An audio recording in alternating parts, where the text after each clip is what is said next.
नमस्कार, आपण पाहतात थेट वार्ता आणि मी आहे राजेंद्र शेंडे। महाराष्ट्राच्या राजकारणात खळबळ उडवणाऱ्या अशोक खरात प्रकरणात आता मोठे राजकीय आरोप समोर येत आहेत।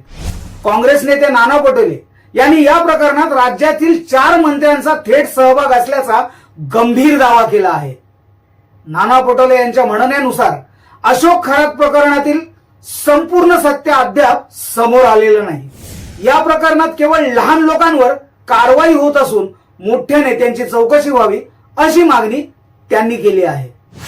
तसेच संबंधित मंत्र्यांची नावे मुख्यमंत्री देवेंद्र फडणवीस यांना देणार असून त्यांना मंत्रिमंडळातून बाहेर काढण्याची मागणी करणार असल्याचेही पटोले यांनी म्हटले आहे।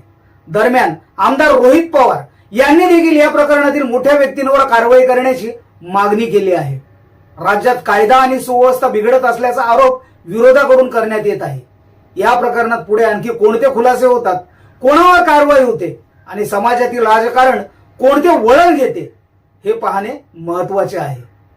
अशाच ताज्या आणि सविस्तर बातम्यांसाठी थेट वार्ता चॅनलला सबस्क्राइब करा, व्हिडिओला लाईक करा आणि शेअर करा। धन्यवाद।